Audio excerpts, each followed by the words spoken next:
Isang araw habang papunta ang high school student na si Hanoka sa eskwelahan ay nakasabayan niya sa bus ang pinakasikat na estudyante sa Togsu High School na si Ayaka.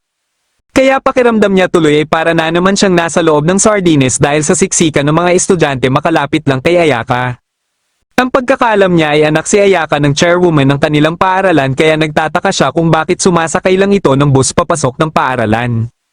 Hindi lang pala sila magkaklase kundi magkatabi pa ng upuan pero ni isang beses ay hindi pa sila nagkausap. Ilang sandali lang ay nasagi ni Hanoka ang kanyang pambura at nang pupulutin niya sana ito ay bigla itong pinulot ni Ayaka para ibigay sa kanya. Ngunit matapos itong malaman ng isang fan club ni Ayaka na pinapamunuan ni Kanae ay nagalit ang mga ito sa kanya at pinagbantaan siya sakaling ulitin pa niya umano ang pagpapapansin kay Ayaka. Pagkabalik niya ay inutusan siya ng kanilang guro na dalhin ang mga papel sa silid nila pero nang papunta na siya sa kanilang silid ay inagaw ng kanyang kaklase ang kanyang dala na utos pala ni Ayaka dahil isa din ito sa naka-duty. Katapos ng kanilang klase ay naatasan siya na magtapon ng basura pero ilang sandali lang ay may napansin siyang parang gumagalaw sa loob ng basurahan. Hinila niya ito at ito pala ay isang stuffed toy at may nakasulat dito na may malalaglag umanong school building.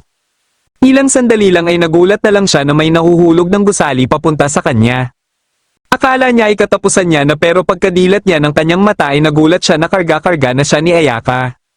Dito na pinaatake ng kalaban ng kanyang mga robot kaya ibinaba muna ni Ayaka si Hanoka. Bigla namang may isang estudyante ang tumawag kay Hanoka na inakala niyang kaibigan ni Ayaka kaya nilapitan niya ito. Ngunit tumambad sa kanya ang napakaraming robot na katulad ng nilalabanan ni Ayaka. Nais ng mga ito na dukutin siya at buti na lang ay dumating si Ayaka para iligtas siya. Dahil sa kanyang mga nasisilayan ay iniisip niya na nasa panaginip lang siguro siya sapagkat imposible namang ililigtas siya ni Ayaka. Dito na sinabi ni Ayaka na misyon nito umano ay protektahan siya dahil para dito ay siya ang prinsesa nito. Biglang may tumayong robot at sinugod si Ayaka kaya sinubukan niya itong pigilan ngunit napuruhan lang siya ng atake nito at kaagad na nawala ng malay. Isa-isang nagsitayuan ng mga robot at muli sanang aatake kay Ayaka pero naubos na pala ang pasensya ni Ayaka sa mga ito. Sa tindi ng kapangyarihan na pinalabas niya ay minabuti ng kalaban na umatras muna. Nang magkamalay si Hanoka ay nasa loob na siya ng pribadong silid na pagmamay-ari ni Ayaka. Dito niya na nalaman na pasekreto pala siyang pinoprotektahan ni Ayaka. Ito pala ang dahilan bakit palagi itong sumasakay ng bus at kung bakit magkatabi sila ng upuan. Kahit ang pagsasabay nila ng duty ay si Ayaka din ang nagdesisyon. Dahil alam niya na ang misyon ni Ayaka ay malaya na nitong magagawa ang mga tungkulin nito sa kanya. Kaya isang araw habang papasok na siya sa eskwelahan ay lumapit sa kanya si Ayaka dahil nais nito na magkatabi sila ng upuan. Dahil dito ay galit na galit tuloy sa kanya ang mga tagahanga ni Ayaka. Kaya sa sobrang sama ng tingin sa kanya ng kanyang mga kaklase ay sumakit tuloy ang kanyang tiyan. Ngunit paglabas niya ng CR ay kinumpranta naman siya nila Kanae. Buti na lang ay dumating dito si Ayaka at pinaringgan sila Kanae na susunugin nito ang sinumang mananakit sa kanya. Kahit sa pananghalian ay magkasama din sila pero dahil sa mga mata na nanlilisik sa kanya ay minabuti niya na nalang naiwan muna si Ayaka. Habang naglalakad siya sa tapat kung saan nahulog ang isang gusali ay nagpakita sa kanya ang babae na umatake sa kanya. Nagpakilala ito sa pangalang Tanpopo at katulad kay Ayaka ay isa din itong witch na miyembro naman ng Tower Witches. Nalaman ni Hanoka na siya pala ang pakay nito pero buti na lang ay dumating dito si Ayaka. Dito na pinaatake ni Tanpopo ang kanyang mga robot at sa pagkakataon na ito ay ipapakita niya na umano ang buo niyang lakas kay Ayaka. Dali-daling prinotektahan ni Ayaka si Hanoka kaya pagkadilat ni Hanoka ay nakita niya si Ayaka na puno na ng mga saksak. Wala namang pakialam si Ayaka kahit ano pa ang mangyari sa kanya basta ang importante sa kanya ay maprotektahan lang si Hanoka. Hindi maintindihan ni Hanoka kung bakit binubuwis ni Ayaka ang buhay nito para lang sa kanya. Pero napagtanto niya na mas makakabuti siguro kung pagkatiwalaan niya na lang ito. Nagkasundo silang dalawa na simula ngayong araw ay hindi na iiwasan ni Hanoka si Ayaka. Dahil nag-aalala si Hanoka sa kalagayan ni Ayaka ay sinabihan siya nito na kaya nitong tapusin kaagad ang laban basta susunod lang siya sa mga sasabihin nito. Dito na nagpakawala ng matinding kapangyarihan si Ayaka na sa sobrang lakas ay tumilapon din si Tanpopo. Tatapusin na sana ni Ayaka si Tanpopo pero may plan B pala itong nakahanda at ito ay tumakas. Sabay na umuwi sila Hanoka at Ayaka kaya sinamantala na din ni Hanoka ang pagkakataon na ito na humingi ng tawad sa ginawa nitong pag-iwan kay Ayaka habang nanananghalian sila kanina. Kinabukasan ng umaga bago magsimula ang kanilang klase ay ipinakilala ng kanilang guro ang mga bago nila kaklase. Isa pala sa mga ito ay si Tan Popo at kasama niya sila Rin, Katetsu, Mei at Kana. Dahil dito ay mas lalo lang nabahala si Hanoka pero hindi naman na nagulat pa dito si Ayaka. Isang araw habang papasok si Hanoka ay muli niyang inisip ang mga naging kaganapan sa kanyang buhay nung mga nakaraang araw. Ilang beses niya nang tinanong si Ayaka kung bakit pinoprotektahan siya nito at bakit din siya inaatake ng ibang witch pero sinasabi lang sa kanya ni Ayaka na malalaman niya din umano ang sagot sa kanyang mga katanungan balang araw. Dahil hindi sila nagkasabay sa bus ay naisip niya kagad na baka inatake ito ng mga tower witches. Pagkapasok niya sa akala niyang silid nila ay naabutan niya sila Tan Popo na tino-torture na pala ni Ayaka. Ginamitan pala siya ng spell ni Ayaka para mapapante siya dito nang hindi niya namamalayan. Dahil umano nababahala siya kina Tan Popo ay inunahan na ito ni Ayaka para mapanatag na siya. Pero may isang nakatakas kaya naisipan ni Ayaka na pahirapan sila Tan Popo at baka sakaling magpakita ito. Dahil naaawa siya kina Tan Popo ay nakiusap siya kay Ayaka na tanggalin ang apoy na nakapalibot sa mga ito. Katapos ay tinanong niya si Tan Popo kung bakit tina-target siya ng mga ito. Ayon kay Tan Popo ay kailangan umano nila ang kanyang katawan at ang puting bagay na nasa loob ng kanyang katawan. Dahil hindi nito eksaktong sinabi kung ano itong puting bagay na pakay ng mga ito ay iba tuloy ang pumasok sa kanyang isipan. Dito na biglang nagpakita si Mei at matapos nitong makuha si Hanoka ay napakawalan din ito sila Tan Popo. Kampante sila Tan Popo na hindi sila kakayanin ni Ayaka ngunit wala pang isang minuto ay natalo kaagad sila ni Ayaka. Sinubukan ni Mei na atakihin si Hanoka kaya mabilis na kumilos si Ayaka para pigilan siya. Sa sobrang takot niya na baka matulad din siya kina Tan Popo ay minabuti niya na umatras muna.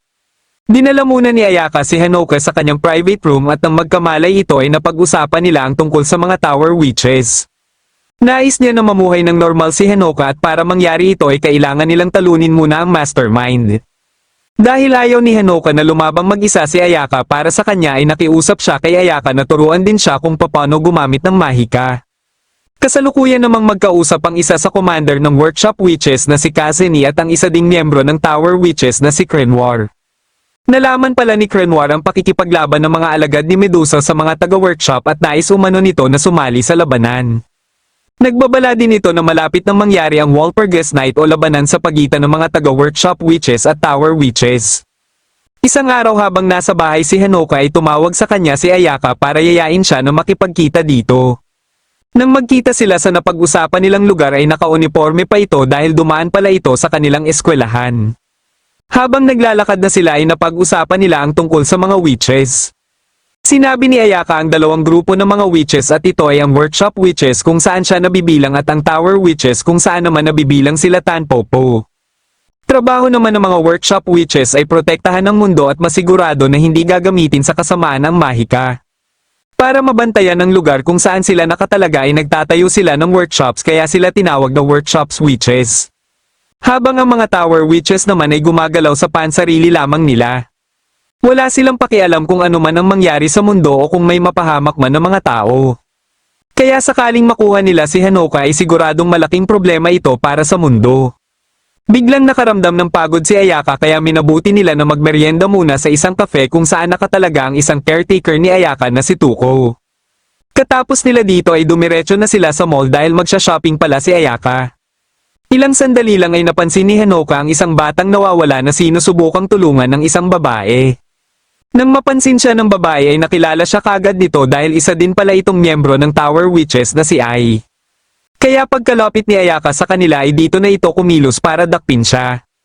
May mga kasama pala itong mga miyembro din ng Tower Witches pero bago pa man sila makaatake ay inunahan sila kagad ni Ayaka. Sinubukan pa ni Ai na makipaglaban ngunit hindi din siya umubra kay Ayaka. Dahil dito ay napagpasyahan nila na umatras muna at baka matusta lang sila sa apoy ni Ayaka.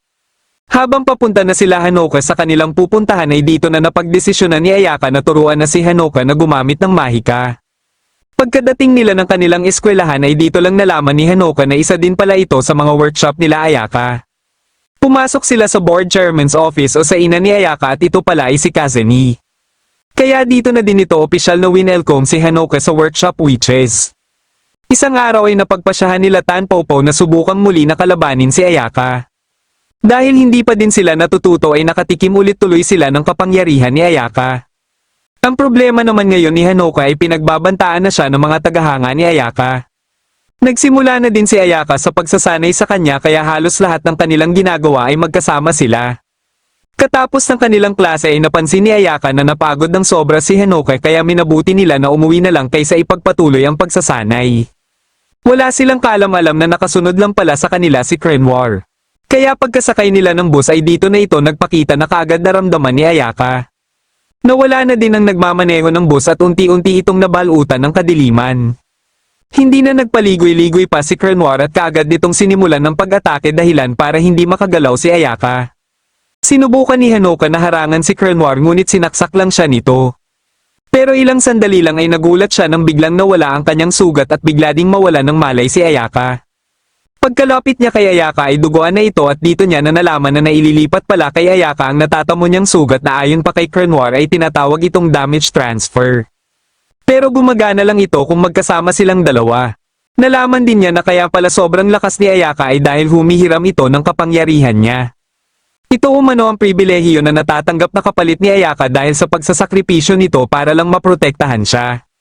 Kung gusto niya umanong mailigtas si Ayaka ay kailangan niyang bigyan pa ito ng maraming kapangyarihan gamit ang puting bagay sa loob ng kanyang katawan. Naglabas si Krenwar ng isang pil na magpapalabas umano ng kanyang kapangyarihan. Pero naalala ni Hanoka ang mga sinabi sa kanya ni Ayaka tungkol sa layunin ng mga Tower Witches sa kanya. Kaya napilitan si Krenwar na ipalunok na lang sa kanya ang pil pero hindi ito nagtagumpay dahil kay Ayaka. Muling bumagsak si Ayaka pero ilang sandali lang ay unti-unting nagbago ang kanyang anyo. Katapos ay bigla niyang inatake si Krenwar at hindi na ito nakapalag pa. Napilitan itong umatras muna pero nagbabala ito na magkikita pa umano sila ulit pagdating ng Walpurgis Night. Nang magkamalay si Hanoka ay nakita niya na walang malay si Ayaka kaya kaagad niya itong dinala sa pagamutan. Buti na lang ay hindi malubha ang kalagayan nito na nagkaroon lang ng mild anemia.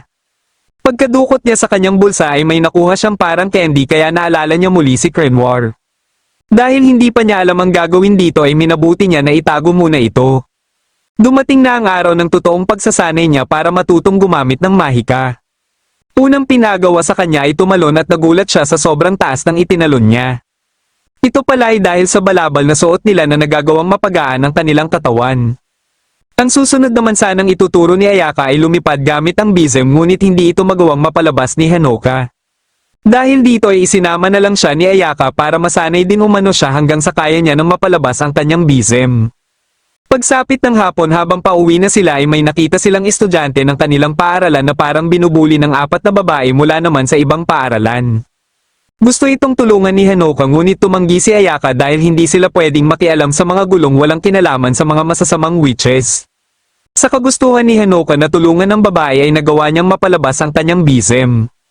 Ngunit dahil hindi pa niya ito alam gamitin ay humingi siya ng tulong kay Ayaka at matagumpay niya itong nakontrol.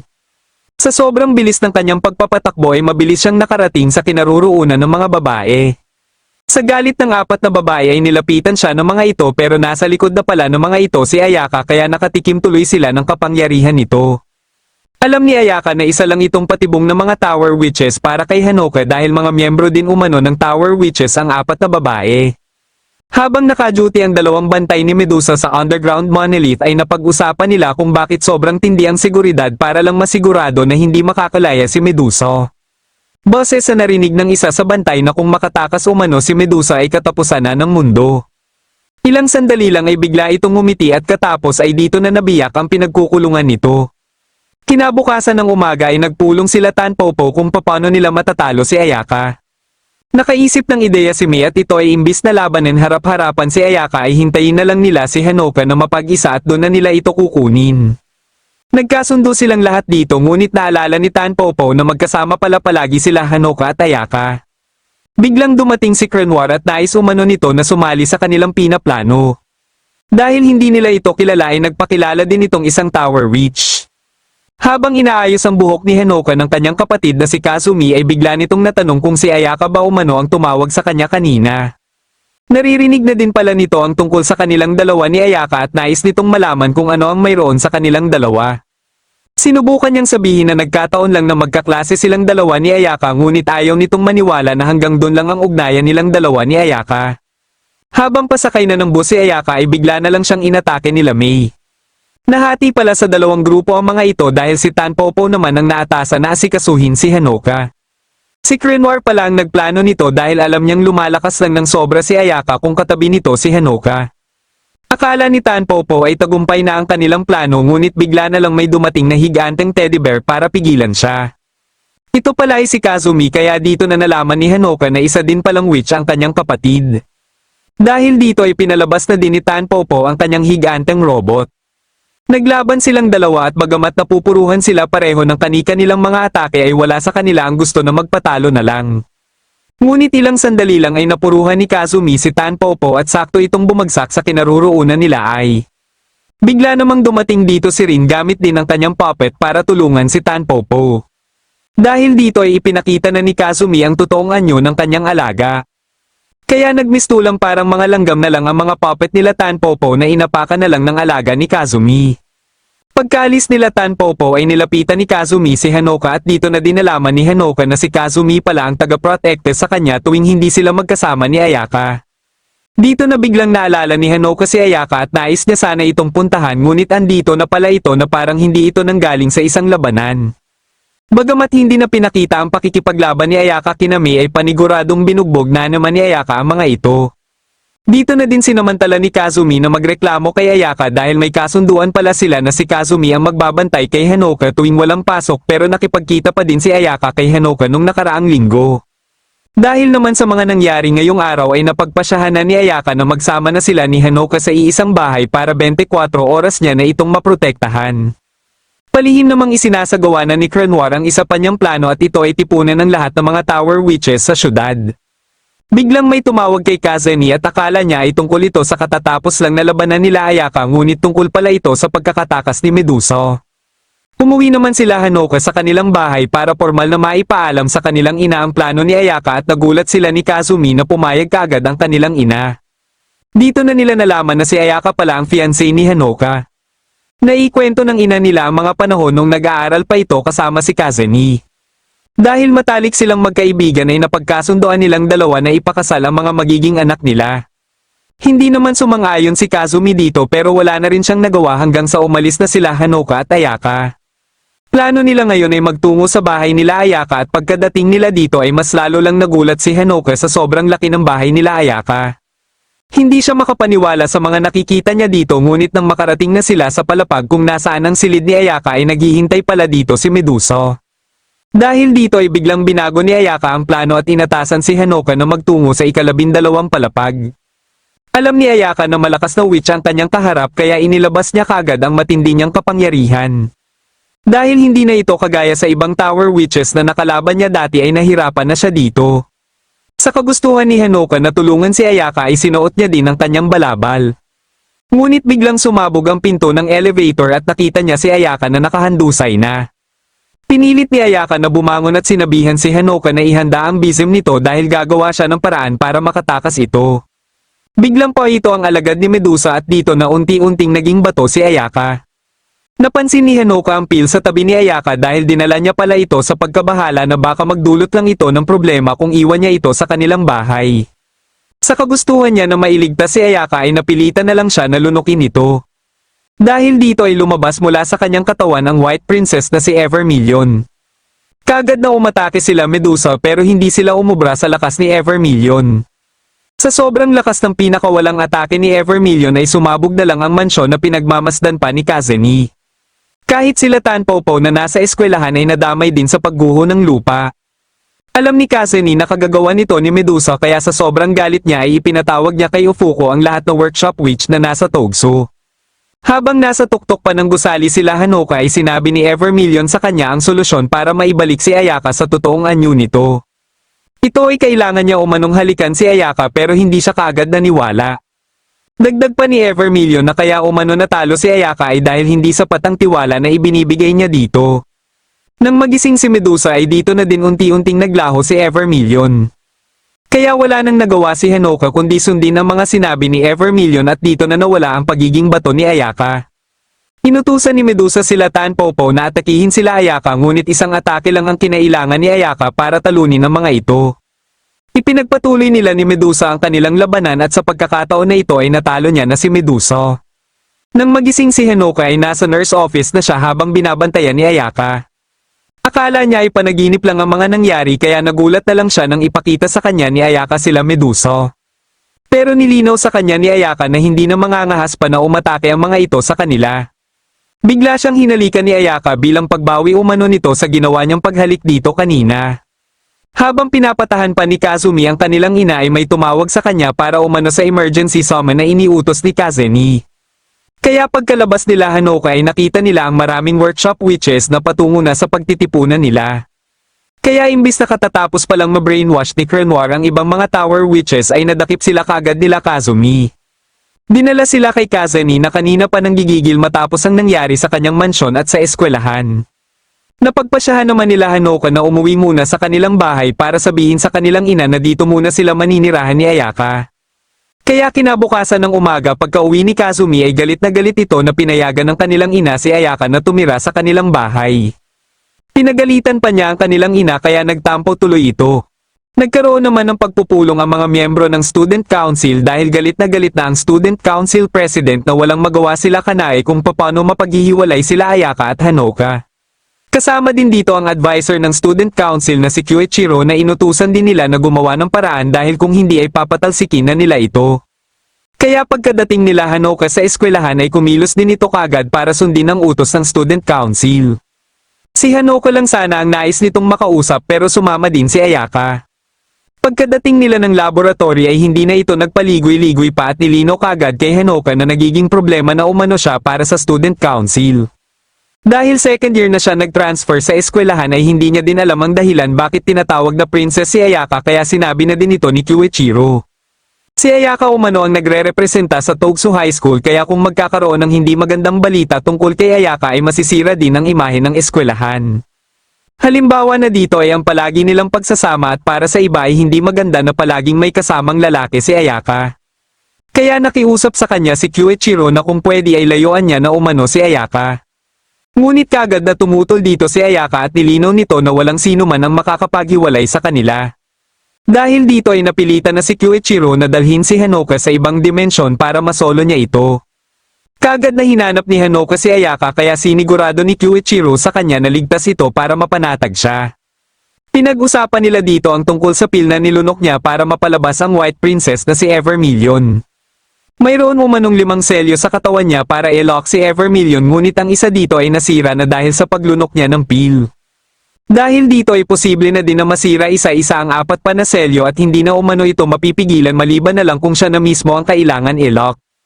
Dahil si Kazeni ang naatasan ng headquarters para bantayan siya ay ito lang din ang pwedeng makagawa nito ngunit ang problema ay hindi pa nito alam ang tungkol sa pagkasira ng isang selyo. Pero di magtatagal ay malalaman din ito ni Kazeni pati na din ang pagtatago ni Ayaka kay Medusa. Dito na din inamin ni Kyuichiro na hinahangad din pala nito ang posisyon ni Ayaka bilang tagapagprotekta niya. Biglang dumating dito si Ayaka at inatake si Kyuichiro kaya dito na sila nakabalik. Inutusan ni Ayaka si Hanoka na i-anunsyo sa buong eskwelahan na papuntahin sa gym lahat ng estudyante pati na din ang mga guro.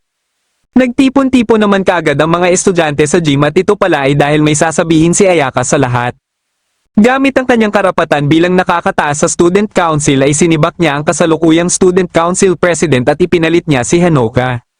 Siya naman ang magiging vice president ni Hanoka at sa pamamagitan nito ay hindi na nila poproblemahin pa ang student council. Ito ang naisip na paraan ni Ayaka para wala nang maging hadlang sa kanilang pagsasama. Pero sa inaasahan ay hindi kaagad tinanggap ng ibang miyembro ng student council ang biglang pagtanggal ni Ayaka sa dating student council president para ipalit lang si Hanoka. Dahil pinagkakatiwalaan ni Ayaka si Hanoka ay gumawa ng paraan si Hanoka para mapakalma ang mga nagrereklamo at naging matagumpay ito. Ngunit ang problema ay pati si Kazumi ay nainis din sa ginawa ni Ayaka. Habang pauwi na sila Hanoka ay dumaan muna sila sa isang shop ng mga stuffed toys dahil may gusto lang siyang bilhin dito. Ngunit nang magbabayad na siya ay bigla siyang dinukot ni Kazumi sabay inatake din si Ayaka. Balak pala nito na dalhin sa malayo si Hanoka dahil nalaman nito na pwedeng maging kalaban ni Hanoka si Kazeni sakaling malaman nito ang pagkasira ng isang selyo at ayaw ni Kazumi na ipagkatiwala ang kanyang kuya kay Ayaka. Ngunit hindi pa man sila nakakalayo ay nakita nila ang malaking dragon kung saan sakay dito si Ayaka. Pinaulan na ni Ayaka ang kanilang sinasakyan at sa pagpupumilit ni Kazumi na ilagan ng mga ito ay hindi na nito namalayan ng malaking gusali dahilan para bumangga sila dito. Kagad namang kumilo si Ayaka para iligtas sila at bumagsak sila sa gusali na pagmamayari din ng mga workshop witches. Pero umalis din sila kagad dito kaya pagkadating ng mga workshop witches ay wala na silang naabutan. Nang magkamalay si Hinoka ay nasa bahay na sila at dahil nahihiya siya kay Ayaka ay humingi din siya kagad ng tawad sa mga ginawa ni Kazumi. Wala namang kaalam-alam sila Hinoka na sa kwarto pala ni Ayaka nagtatago sila Medusa. Dahil hindi pa din kumikilos si Medusa para sa susunod nilang plano kay Hinoka ay napagpasyahan ni Tanpopo na sila na lang 5 ang kikilos. Ang problema ay hindi pa pala tulog si Ayaka na nakabantay pa din kay Hinoka. Hanggang sa mag-umaga na lang ay hindi pa rin nila nagagawa ang plano nila dahil hindi natulog si Ayaka at sa halip ay sila ang nakatulog. Kaya pala sila tinatago ni Ayaka kay Kaseni ay para maiwasan na malaman ni Kaseni na nasira na ang isang selyo sa White Princess. Katapos maghilamos ni Hinoka ay nakita niya sa banyo sila May kaya inatake siya kagad ng mga ito. Sakto namang nandito si Kaseni kaya kagad itong naghanda para dakpin sila May. Dahil dito ay mabilis na kumilos si Ayaka para pigilan ito na siyang ipinagtaka nito. Dito na tinawag ni Ayaka si Medusa para isagawa na ang kanilang plan B. Matapos siyang makagat nito ay bigla namang nawala ng malay si Hinoka. Napanaginipan niya ang mga nangyari matapos ang naging laban nila Ayaka at Medusa. Alam nila pareho ang posibleng maging kapalaran ni Hinoka sakaling malaman ni Kaseni ang paglabas ng White Princess kaya sa kagustuhan ni Ayaka na maprotektahan si Hinoka ay nakipagkasundo siya kay Medusa. Nang magkamalay si Hinoka ay nagsanib na sila Ayaka at Medusa. Hindi matanggap ni Kaseni ang pagsasanib puwersa nilang dalawa kaya dito na nagumpisa ang kanilang laban. Kagad na ginamit ni Ayaka ang kapangyarihan ni Medusa dahilan para maging bato din si Kaseni. Akala niya ay natalo niya na ang kanyang ina ngunit bigla siyang inatake dahil hindi pala umubra dito ang kapangyarihan ni Medusa. Nang susuntukin na siya ni Kaseni ay nagawa ni Hinoka na magpalit sila ng pwesto kaya ito tuloy ang nakatikim ng suntok na kagad nawala ng malay. Bilang parusa sa kanilang mga kasalanan ay ikinulong muna sila at sigurado din si Ayaka na kasalukuyan ng tinatanong sila Medusa. Dito na din sinabi ni Ayaka ang kaparehong nabanggit ni Kyuichiro tungkol sa 5 selyo sa katawan ni Hinoka. Sinabihan pala siya ni Kaseni na siguraduhing hindi masisira ang selyo kahit pa umano masaktan o masawi si Hinoka dahil kung masira ang mga selyo ay magiging mapanganib si Hinoka sa buong mundo. Plano ngayon ni Ayaka ay talunin ang kanyang ina dahil kung matalo nila ito ay siguradong magiging kakampi din nila ito. Nang dadalhin na sana ni Kaseni si Medusa sa pagtutorturan niya dito ay hinaranggan siya ng 2 workshop witch na sila Laurent at Wine para kunin sa kanya si Medusa. Nakipagmatigasan pa siya sa mga ito ngunit wala pa din siyang nagawa. Pagsapit ng gabi habang kausap niya si Crenoir ay bigla na lang may sumabog sa isang gusali ng paaralan. Kagagawan pala ito nila Ayaka kaya dali-dali niyang nilapitan ng mga ito. Akala ni Ayaka ay makikipaglaban sa kanya ang kanyang ina ngunit wala pala itong plano na labanan siya. Sa halip ay pinauwi lang sila nito dahil tutulong pa umano sila bukas sa paglilinis ng eskwelahan. Isang araw habang pababa sila ng eskwelahan ay may narinig silang ingay kaya dali-dali nila itong pinuntahan. Nakita nila sa isang silid ang isang grupo na may mga suot na costume ng hayop na nanggugulo. Nagkalat na pala ang mga ito sa buong eskwelahan kaya nagmistulang lawless zone ang eskwelahan. Napagtanto naman kagad ni Ayaka na isa itong rebelyon na ayaw sa pamumuno ni Hinoka. Nang tinulungan ni Hinoka si Tooko ay dito na siya nilapitan ng leader ng nanggugulo na si Rinen. May ipinabot ito sa kanyang letter of challenge na gaganapin umano nila mamayang hapon. Pagkaalis ng mga ito ay sinabi ni Tooko sa kanya na nakita umano nito ang dating student council president na nagsumbong kay Rinen at baka ito ang dahilan ng panggugulo nila. Ayon naman kay Kagari ay kilala si Rinen sa tawag na Rinen the Bear Killer dahil napatay nito ang tigre na nakawala sa isang zoo na may pangalan na Lucky Bear. Pagsapit ng oras ng nakasaad sa letter of challenge ay napagpasyahan ni Hinoka na puntahang mag-isa si Rinen sa gym. Pero bago siya pumasok sa gym ay nagbigay ng payo sa kanya si Ayaka kung paano niya umano matatalo si Rinen. Pagkapasok niya sa loob ng gym ay hindi niya akalain na marami din palang estudyante dito na gustong manood. Pagkalapit sa kanya ni Rinen ay hindi na siya binigyan pa nito ng pagkakataon na magpaliwanag at kaagad itong nagsimulang umatake. Dahil sa sunod-sunod na atake nito ay nabugbog siya hanggang sa bumagsak siya. Pero nang susuntukin na siya ulit nito ay naalala niya ang ibinigay na payo ni Ayaka kung paano niya ito matatalo. Dito niya na na-activate ang kanyang kapangyarihan kaya matapos niyang makailag ay nagawa din niya itong mapabagsak. Bigla namang nawala ang ilaw at dumating sila Tanpopo ngunit nabugbog lang ang mga ito ni Rinen. Walang kaalam-alam si Rinen na nasa likod niya na pala si Ayaka kaya hindi niya na naiwasan ang napakalakas nitong sipa. Katapos ay muli nilang binuksan ang ilaw para ipakita sa manunood na nanalo si Hanoka. Nalaman na lang ni Rinen na ginamit lang pala siya ng dating Student Council President at kasabwat din nito sila Ayaka para mapataas ang tiwala ng mga estudyante kay Hanoka.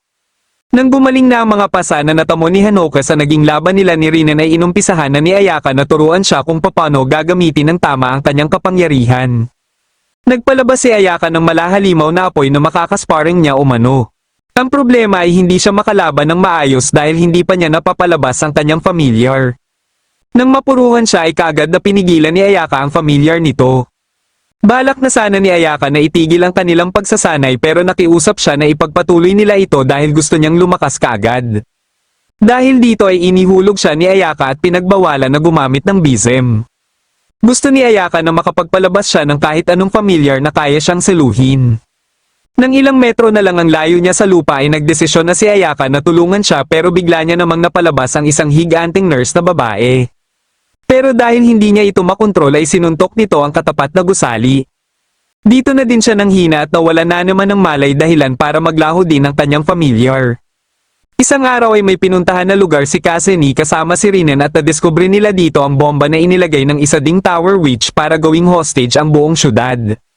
Kaya kinabukasan mismo ay nakipagkita kay Kazeni ang Tower Witch na si Weekend na naglagay ng bomba. Akala ni Kazeni ay gusto nitong makipagnegosasyon at si Hanoka ang kapalit ngunit nilinaw nito na ibang usapan na pala ang tungkol sa bomba. Pinasabog nito ang iba't ibang bahagi ng syudad gamit ang mga bomba dahilan para manghina si Kazeni.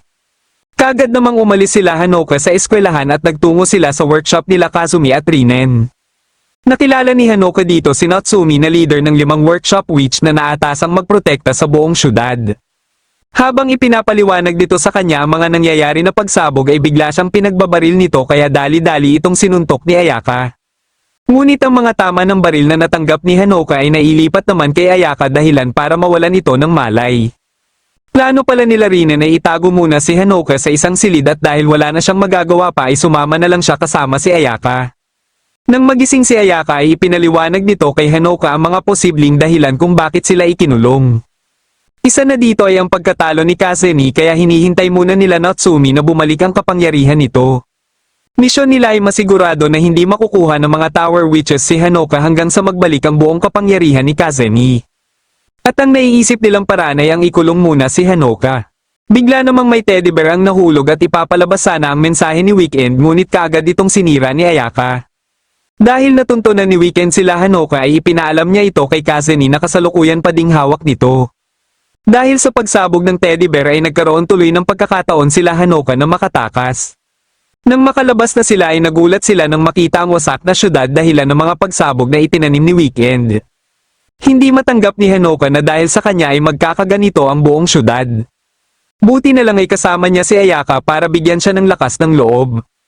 Habang naglalakad na sila sa planong puntahan ni Ayaka ay ipinaliwanag na din niya kay Hanoka ang totoong sitwasyon ng syudad.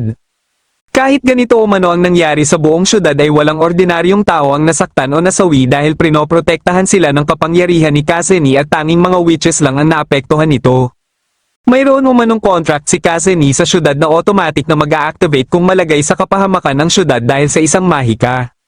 Kapag ma-activate na ito ay kinukuha nito ang kapangyarihan ng mga workshop witches para protektahan naman ang buong syudad. Kaya dahil din dito ay hindi magamit ng mga workshop witches ang kanilang kapangyarihan. Sa ngayon ay hindi pa maibabalik sa dating hitsura ang syudad dahil sa nakakulong pa si Kazeni at nanghihina pa. Pero kung mabalik na sa dati ang contract ay kusa din umanong babalik sa dati ang hitsura ng syudad. At ito ang pupuntahan nilang dalawa ngayon o kung saan nakalagay ang contract. Nagbigay ng 30 minuto si Weekend sa mga workshop witches para dalhin sa kanya si Hanoka. Para takutin ng mga workshop witches ay kinabitan niya ng mga bomba ang ibang mga workshop witches na sasabog pagkatapos ng 30 minuto na binigay niya. Nang malapit na sila Hanoka sa pupuntahan nila ay may sumalubong naman sa kanila na alagad ni Weekend. Inatake sila nito at dahil na rin hindi sila makagamit ng mahika ay hindi sila makalaban ng maayos. Pero dahil sa lakas ng pisikal na atake ni Ayaka ay natalo niya pa rin ito. Hinarap naman nila Natsumi si Weekend para makipagnegosasyon dito at mabigyan pa sila ng oras ngunit hindi nila ito mapapayag. Nang marating nila Hanoka ang kinaroroonan ng contract ay nilapitan niya ito para siya na ang magkaroon ng contract dito. Kaya bago pa man mapasabog ni Weekend ang mga bomba ay nakumpleto na ni Hanoka ang contract dahilan para mabalik na sa mga workshop witches ang kanilang mga kapangyarihan. Dahil dito ay nailigtas nila Natsumi ang iba pang kasama nila na may mga bomba at napabagsak din nila kaagad si Weekend. Alam ni Weekend na si Hanoka na ang nag-sign ng contract kaya mas lalo lang siyang nasabik. Nanghina naman si Hanoka dahilan para mawalan ito ng malay at nang magising siya ay nasa tabi na siya ni Ayaka. Nang madala naman nila Rinen si Weekend sa kulungan sana nito ay nagpasabog ito ng ordinaryong bomba. Dahil dito ay nakawala ito at dumating din dito ang isa niyang alagad. Nakikita naman ni Hanoka ang mga nangyayari sa ibang workshop witches na inaatake ni Weekend. Dahil dito ay ginamit niya ang kanyang kapangyarihan para mapagaling ang mga workshop witches dahilan para mapilitan si Ayaka na patulugin na lang siya. Habang wala siyang malay ay napanaginipan naman niya ang kanyang ina na nakaranas pala dati ng pambubuli sa eskwelahan. Hindi ito nagustuhan ni Kazumi kaya ipinagtanggol niya ang ina ni Hanoka. Marami pa siyang napanaginipan pati ang mga araw nung mga bata pa sila ni Ayaka. Napakataas pala ng kanyang lagnat at ilang sandali lang ay dumating si Etori. Kasalukuyan namang nakikipaglaban si Kazumi sa isa sa alagad ni Weekend. Imbis na tulungan siya nila Tanpopo ay naging pabigat patuloy ang mga ito sa kanya. Matapos matanggap ni Ayaka ang kanyang hinihintay ay ipinaubaya niya muna si Hanoka kay Etori dahil mag-isa niyang haharapin si Weekend. Hiniram niya muna ang sandata ni Etori at umalis na siya para puntahan ang kinaroroonan ni Weekend. Nang matatamaan na sana si Kazumi ng atake ng kalaban ay biglang dumating dito si Medusa para tulungan siya. Gamit ang kapangyarihan nito ay madali lang nitong tinalo ang kalaban. Pero matapos nitong kunin ang kanyang mga alagad ay umalis din sila kaagad dito. Nang makarating si Ayaka sa kinaroroonan ni Weekend ay kaagad niya itong inatake ngunit napapalibutan pala ito ng mga bomba. Nagpatuloy ang kanilang labanan at naging kampante si Weekend dahil alam nitong walang pagkukunan ng matinding kapangyarihan si Ayaka sapagkat hindi nito kasama si Hanoka. Sa sobrang pagkakampante niya ay nagkaroon tuloy ng pagkakataon si Ayaka na makaganti sa kanya. Suot pala ni Ayaka ang damit ni Hanoka kaya mas malakas ang kanyang loob na matatalo niya si Weekend. Pero hindi din pumayag si Weekend na magpatalo na lang basta-basta kaya dito na nito pinalabas ang kanyang mga halimaw. Habang wala pa ring malay si Hanoka ay si Kyuichiro naman ang kanyang nakasama. Marami silang napag-usapan ngunit biglang umatake dito ang alalay ni Weekend. Dahil dito ay punersa ni Kyuichiro na magising si Hanoka para makaalis siya dito sapagkat siya ang pakay ng kalaban. Nang magising siya ay nalaman din niya kaagad kay Etori kung nasaan si Ayaka. Gusto niya sanang puntahan si Ayaka pero pinagbawalan siya ni Etori. Biglang may tumawag kay Etori at ito pala ay si Kyuichiro na katatapos lang talunin ang kalaban. Nabanggit nito ang sinasabing bomba na itinanim ng kalaban sa evacuation. Ito pala ang pakay ng kalaban at hindi si Hanoka at ang problema pa ay sasabog ito katapos ng 30 minuto. Para mapigilan ito ay kailangan umano nilang dalhin si Hanoka kay Weekend. Sakto namang narinig ito ni Hanoka kaya pinilit nito si Etori na puntahan na nila si Ayaka. Habang hawak-hawak ng mga halimaw si Ayaka ay pinasabog ni Weekend ang mga ito. Saktong nakita nila Hanoka ang pagsabog kaya mas binilisan pa ni Hanoka na makarating dito. Tinawag ni Weekend ang kanyang alagad para hanapin si Ayaka. Pero nang matuntunan nito si Ayaka ay hawak-hawak na ito ni Hanoka. Ipinalam ni Hanoka kay Ayaka ang tungkol sa bomba at nais niya na gamitin ito ang kanyang kapangyarihan dahil wala na silang oras. Kagad namang sinunod ni Ayaka si Hanoka at dito na sumugod ang kalaban. Isang atake lang ang kinailangan niya dito at sinunod din niya kagad si Weekend. Hiningi niya ang switch ng bomba ngunit napindot na pala ito ni Weekend. Dahil dito ay nakita ni Hanoka ang mga nangyayari sa evacuation. Pinipilit niya na tumayo at gamitin ang kanyang kapangyarihan ngunit lalo lang siyang nanghina. Nang mawalan siya ng malay ay nanaginip naman siya na nasa lugar siya kung saan namamalagi ang White Princess. Kahit hindi pa siya nagsasalita ay alam na nito kung ano ang kanyang kahilingan. Kaya umano nito na tuparin ang kanyang hiling na mabalik ang mga tao at mga gusali na naapektuhan ng pagsabog ngunit ang kapalit naman nito ay ang kanyang buhay. Sa kagustuhan niya na maibalik sa dati ang lahat ay hindi siya nagdalawang isip na gamitin ang kanyang kapangyarihan. Dahil dito ay kaagad ngang nabalik sa dating hitsura ang buong syudad. Pinipilit naman ni Ayaka si Hanoka na itigil na ito at sinabihan ng White Princess na ang buhay niya na lang umano ang kunin nito. Dito na bumalik sa normal na anyo si Ayaka at nang lalapitan na sana siya ni Hanoka ay sinaksak naman siya ni Weekend. Pinilit niya itong tanggalin at aatakihin sana si Weekend ngunit hindi niya ito magawa. Dahil naabot niya na ang kanyang limitasyon ay napahiga na lang siya sa sobrang panghihina. Inutusan ni Weekend ang alagad nito na pagalingin siya at katapos ay umalis na ang mga ito para sa kanilang Plan F. Sakto namang papasok na sana si Etori pero napatago ito matapos makita na papalabas sila Weekend. Ngunit andito din pala sila Crenoir na kanina pa hinihintay sila Weekend. Pinasama nito sila Weekend at dito na din pinuntahan ni Etori sila Hanoka. Katapos ay kagad niyang tinawagan si Kyuichiro para ipaalam dito ang sitwasyon. Kinausap ni Kyuichiro si Hanoka at napag-usapan nila ang sitwasyon ni Ayaka. Ang pagkakaalam ni Kyuichiro ay hindi pwede na ibang buhay ang magiging kapalit dahil si Hanoka umano ang mayroong kasunduan sa White Princess. May naisip siya na ipagawa kay Hanoka na posibleng makapagligtas sa buhay ni Ayaka. Nang makarating sa plaza sila Crenoir at Weekend ay dito na nagsimulang umatake si Crenoir. Mabilis lang nitong tinalo si Weekend at kahit ang mga alagad nito ay hindi din nakaligtas. Inumpisahan ng gawin nila Hanoka ang pinapagawa ni Kyuichiro ngunit ang huling gagawin niya pala ay halikan si Ayaka. Hinalikan niya ito sa noo ngunit wala itong nagbago kaya pinasubukan ni Kyuichiro sa kanya ang labi. Kunwari pa siyang nagpakipot pero gustong-gusto din naman niya itong gawin.